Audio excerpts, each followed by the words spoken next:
What is up everyone, it's CMG here. So, Season 1 of Overwatch 2 just got its first set of patch notes, and I don't know what to make of them. Don't get me wrong, there are heroes listed here that are fully deserving of some of these nerfs because of the fact that they might be a bit too strong in areas and are in need of tuning down because they seem to be dominating the meta.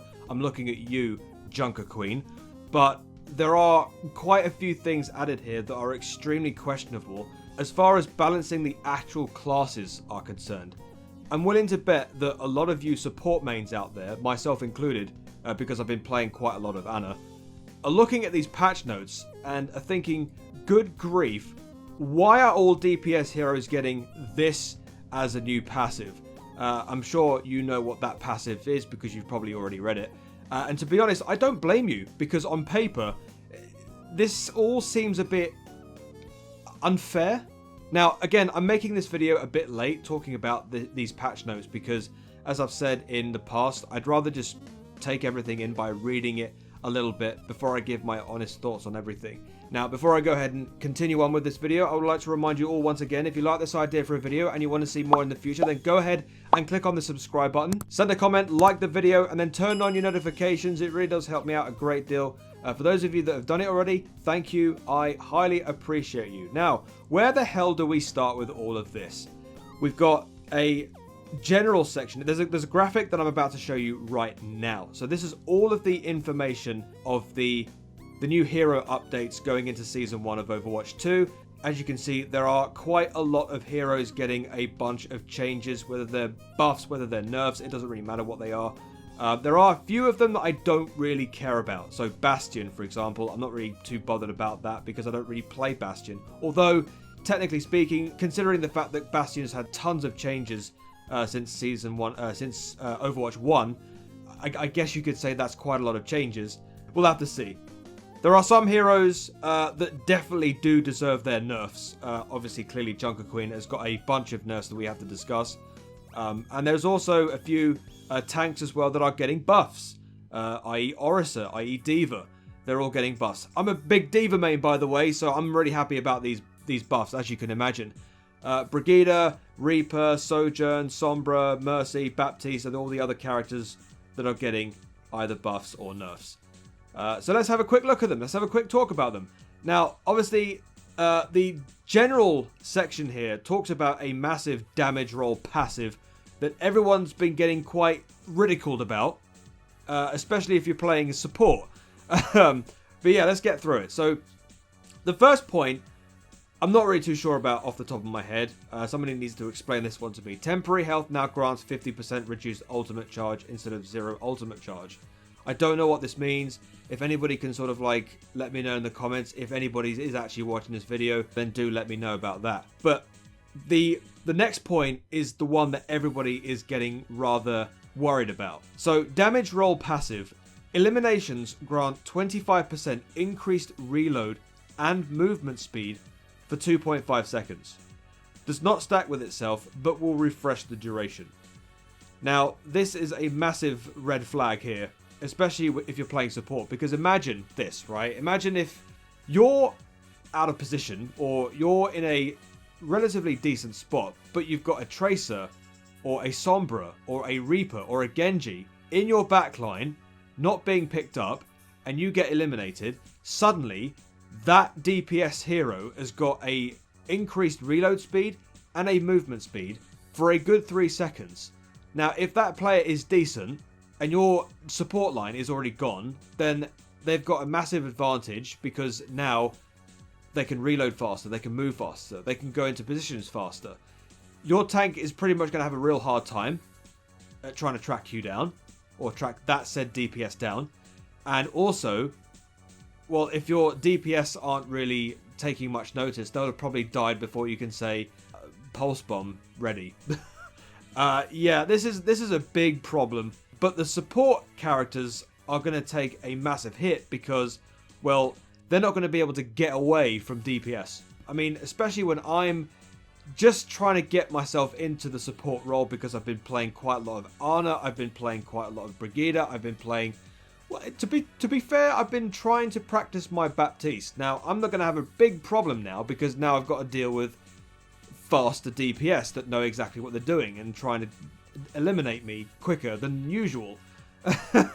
It's going to take a bit of testing. I really hope that the devs can understand that maybe this is a bit of a problem. It goes back to the whole idea of having a experimental card. Why don't they just add this to an experimental card before they actually make this live? I don't know how the experimental card will actually work in Overwatch 2. I don't even know if an experimental card will even exist in Overwatch 2.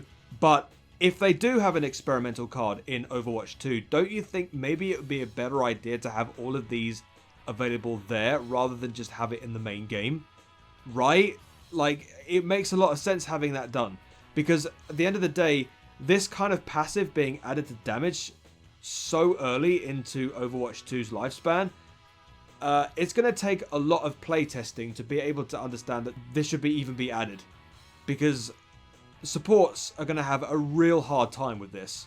And, you know, if you're somebody that is thinking, well, why are the devs catering so much to DPS rather than fixing the real problem, which is having a lack of supports and lack of tanks? Let's have those roles fleshed out first before we start worrying about DPS. Anyway, I could go so far with this, but let's just move a little bit further down the actual patch notes. So, yes, so Junker Queen, let's have a look at her nerfs here. So, allied health bonus reduced from 100 to 50 HP. Allied duration reduced from 5 to 3 seconds. So wait, allied duration reduced from 5 to 3 seconds. So basically, when Junker Queen does her commanding shout, the overhealth, the additional health that you get when she does this, you won't get as much. Whereas before, there was quite a lot of it. Temporary health no longer decays over its duration. Okay. Cooldown increased from 11 to 15 seconds. So yeah, not only are you getting less health when she does it, but Junker Queen won't be able to use this as much because the cooldown has been increased. So yeah, that makes a lot of sense. That's a huge... Because to tell you the truth, if you've been watching quite a lot of Overwatch League, you'll know that Junker Queen is the pinnacle of every team being built by teams at the moment. So basically, players just build their teams around Junker Queen because she is ridiculously overpowered.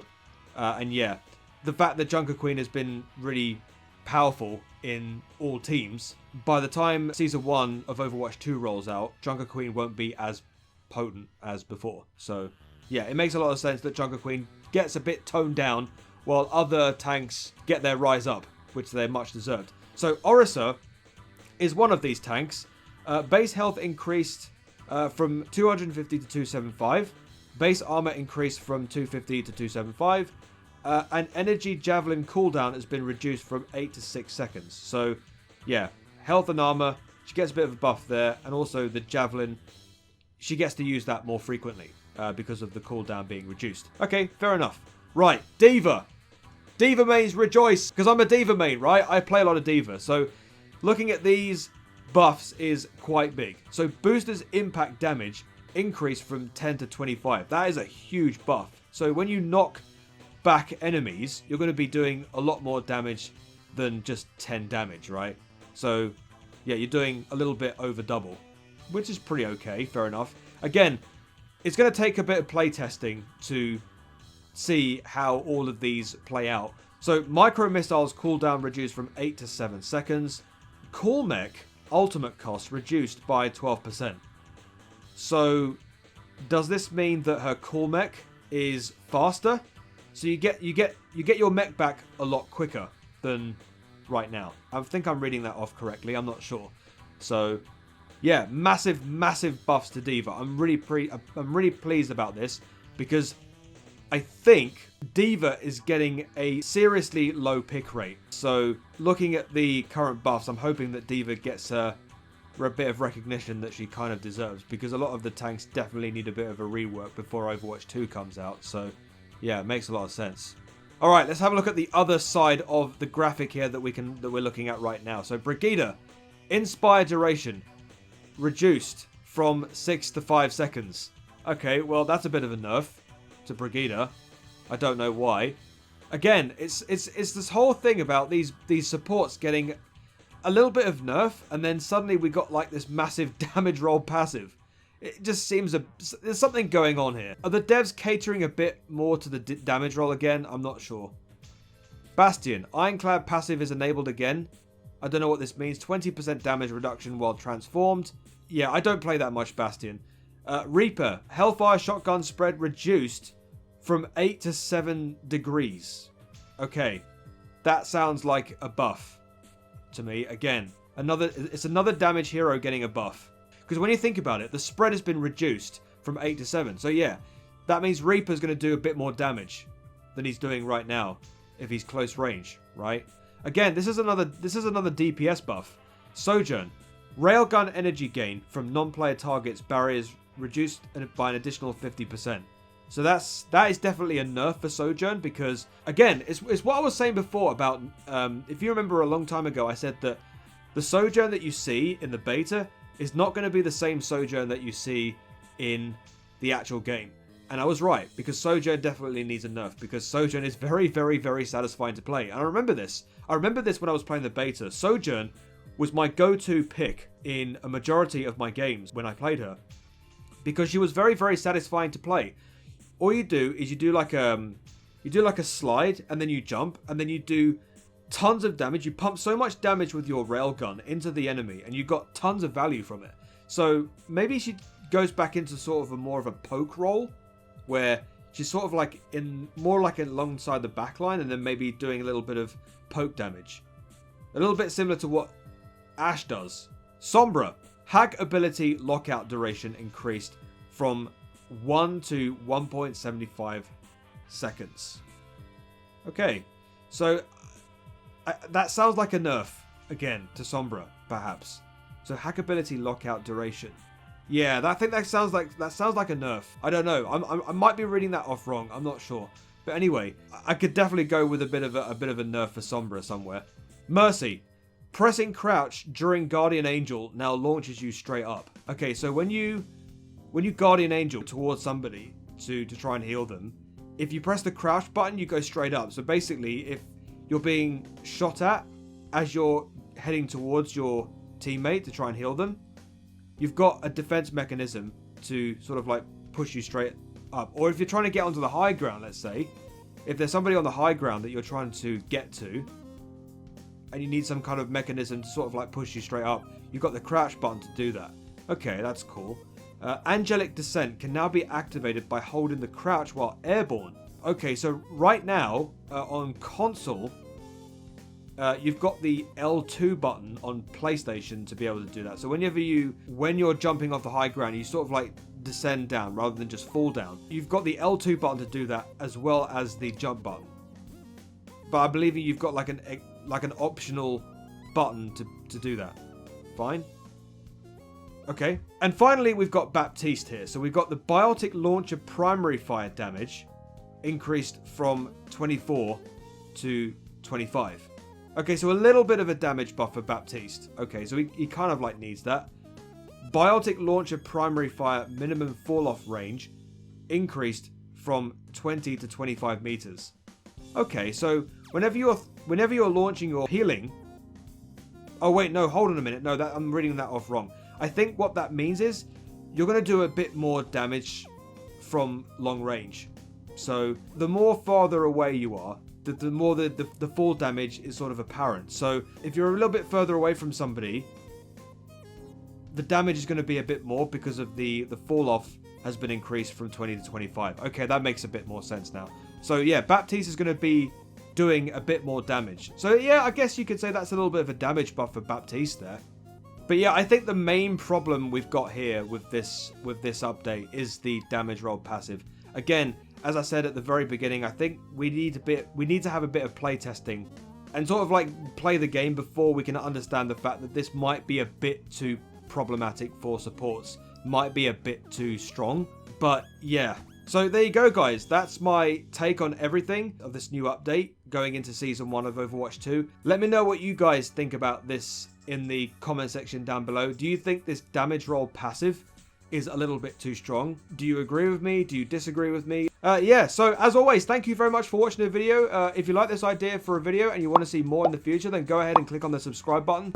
send a comment, like the video, and then turn on your notifications. It really does help me out a great deal. You can also check me out on all of my other social medias, my Twitter account, my Discord, and of course, my TikTok. Thank you for stopping by, chaps. Have a great day, have a great life. Be nice to your fellow gamers, because we are all human beings. I've been CMG as always, and until the next video, I shall see you later. Peace.